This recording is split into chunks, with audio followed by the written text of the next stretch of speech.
The night that changed everything. It was a Friday night, and the air was buzzing with that electric energy that only comes when the weekend is just beginning. My girlfriends and I had been planning this night out for weeks. We needed it. Life had been a whirlwind of work, kids, and the endless grind of adulting. I told my husband, Mike, that I'd be out late, and he just nodded, half listening as he scrolled through his phone. "Have fun," he said, barely looking up. Typical Mike.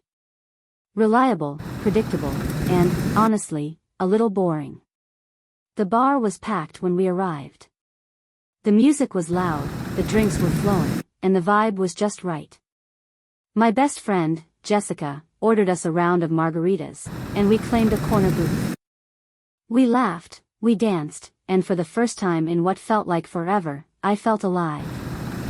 Not like the mom who packed lunches and folded laundry, but like me, Sarah, the woman who used to stay out until 3 a.m. and dance on tables. That's when I saw him. He was sitting at the bar, nursing a beer, his scruffy beard and worn leather jacket giving him that rugged, I don't care look. He wasn't like the guys I usually noticed, clean-cut, polished, safe. No, this guy was different. He looked like he had stories to tell, like he'd lived a life I couldn't even imagine. Jessica nudged me and whispered, "Who's that?"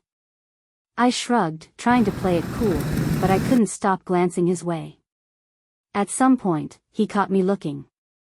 He raised his beer in a silent toast, and I felt my cheeks flush. I looked away, but when I glanced back, he was walking over. "Hey," he said, his voice low and gravelly. "I'm Jake."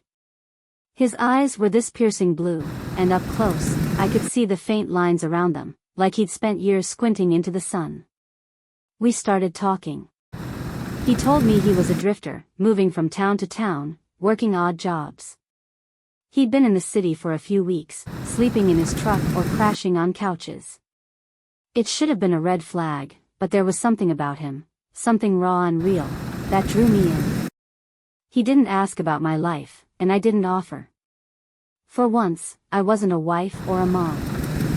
I was just Sarah, a woman having a conversation with a stranger. The night blurred after that. One drink turned into 2, then 3. Jessica and the others were deep in their own conversations, and before I knew it, Jake and I were outside, sharing a cigarette under the dim glow of a streetlight. He told me about the places he'd been, the deserts of Arizona, the mountains of Colorado, the beaches of California. I hung on every word, imagining a life without schedules or responsibilities. And then he kissed me. It wasn't planned. It wasn't something I'd thought about. But in that moment, it felt inevitable. His hands were rough, his kiss intense, and for the first time in years, I felt desired. Not like Mike desired me, familiar and routine, but like I was the only woman in the world. We ended up in his truck. I know how it sounds, and trust me, I've replayed it 1,000 times in my head, trying to make sense of it. But in that moment, I didn't care about Mike or the kids or the life I'd built. I just wanted to feel something, anything, other than the numbness that had settled over me. When I woke up the next morning, Jake was gone. There was a note on the dashboard that said, "Thanks for the company." No number, no last name, just those 4 words. I felt a mix of shame and exhilaration as I walked home, the weight of what I'd done settling over me like a fog. Mike was in the kitchen when I got back, making pancakes for the kids. "Good night?" he asked, his tone casual. I nodded, avoiding his eyes.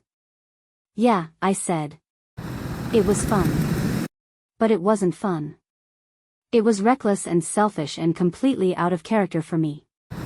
And yet, as I sat there, watching my family eat breakfast, I couldn't help but feel like I'd woken up from a dream. A dream that reminded me of who I used to be, and who I still could be. I haven't told Mike about that night, and I don't think I ever will. Some secrets are better left buried. But every now and then, when life feels too heavy, I think about Jake and that night in his truck. It's not something I'm proud of, but it's a part of me now, a reminder that even the most ordinary people are capable of extraordinary things, for better or worse. The Night That Changed Everything, Part 2. So, there I was, sitting in Jake's beat-up truck, the morning sun streaming through the cracked windshield. Jake was gone, just like that. No goodbye, no explanation, just a note that said, "Thanks for the company." I should have known better. I should have seen it coming. But I didn't. And that's when everything went to hell. I got home, trying to act normal, but Mike knew something was off. He didn't say much at first, just gave me that look, the one that says, "I know you're hiding something." I thought I could brush it off, pretend like nothing happened. But then, a few days later, Jake showed up at our house. Yeah, you heard that right. The homeless guy I hooked up with at the bar. He showed up at my front door. And he wasn't alone. Mike answered the door, and there he was, standing there with this smirk on his face. "Hey, man," Jake said, all casual, like he was just dropping by for a beer. "I think you and I need to talk." I froze. My heart was pounding so hard I thought it might burst out of my chest. Mike looked from Jake to me, his face a mix of confusion and anger. "Sarah," he said, his voice low and steady, "what the hell is going on?" I didn't know what to say. I just stood there, staring at Jake, hoping he'd disappear. But he didn't. Instead, he spilled everything. Every damn detail. The bar, the drinks, the truck, he told Mike everything. And the worst part? He didn't even seem sorry. He just stood there, leaning against the doorframe, like he was enjoying the show. Mike didn't yell. He didn't scream. He just looked at me, his eyes cold and empty, and said, "Get out." I tried to explain, to apologize, but it was too late. The damage was done. Mike packed my bags and threw them on the porch. "You made your choice," he said, his voice shaking with anger.